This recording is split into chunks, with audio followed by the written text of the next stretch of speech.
Ba,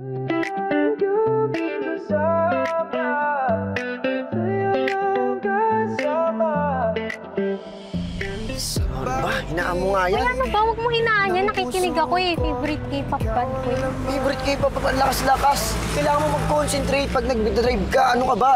Bakit? Tenga ba kailangan? Di ba mata?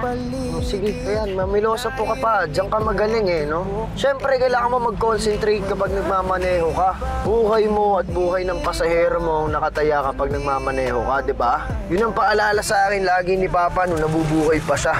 Aba, malay ko. Wala pa naman ako umawak nung nawala siya. Tignan mo nga to, kalat-kalat ng kotse, oh. Dapat lagi kang malinis, maayos, para presentable. Yung gantong kalat-kalat ng kotse, oh. Ay, kuda ka ng kuda. Alam mo, mas makuda ka pa kay ma'am. Kuda ng kuda.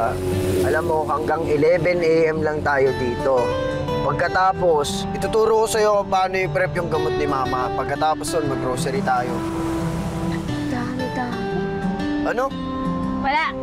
Ayusin mo yung brake mo. Yung bigat ng paa mo. God, Kakasabi ko lang, makinig ka sa akin, lalo na sa kalsada. Kaunting ano mo lang yun.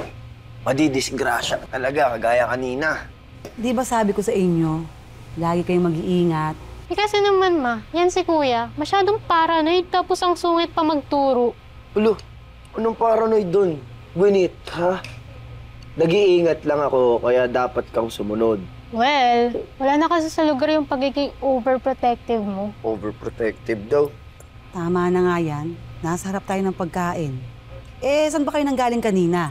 Ma, di ba ako nagpaalam kami sa inyo kaninang umaga?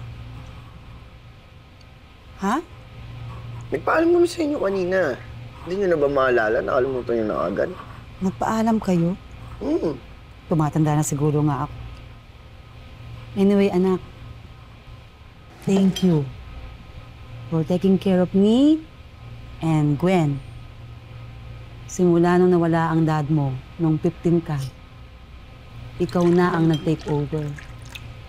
Ikaw na rin ang naging breadwinner. Baka napapagod ka na. Sana namang galing yan. Alam mo naman, anak. Nahirapan akong maghanap ng trabaho nung buhay pa yung papa mo. Tapos, heto, nagkasakit pa ako.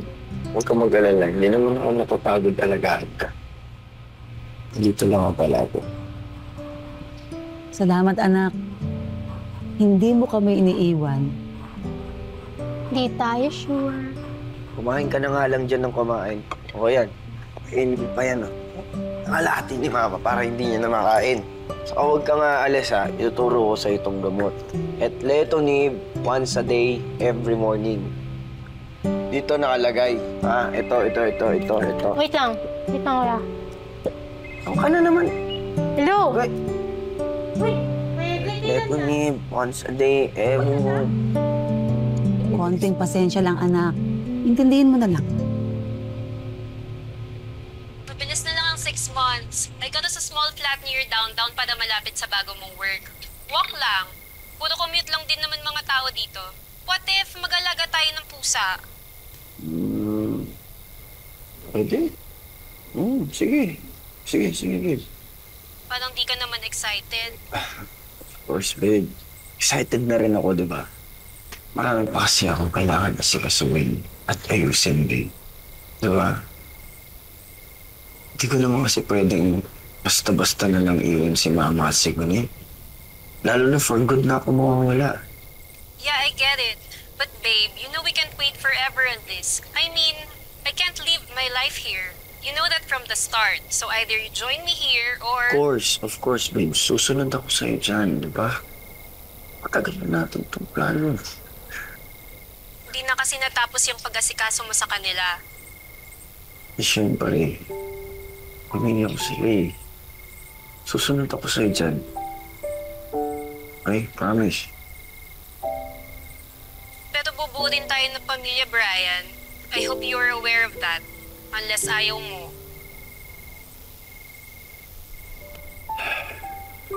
Alam mo, babe, pag-usapan na lang natin yung next time, okay? Medyo Matagal pa naman yun eh. Okay, magpahinga na muna tayo. Hmm? Okay. I love you, babe. I love you.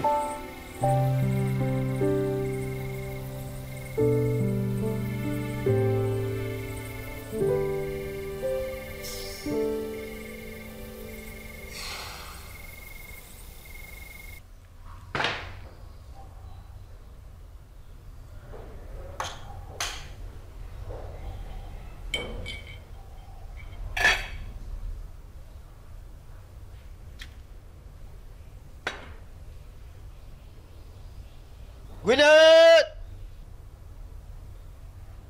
Gwyneth!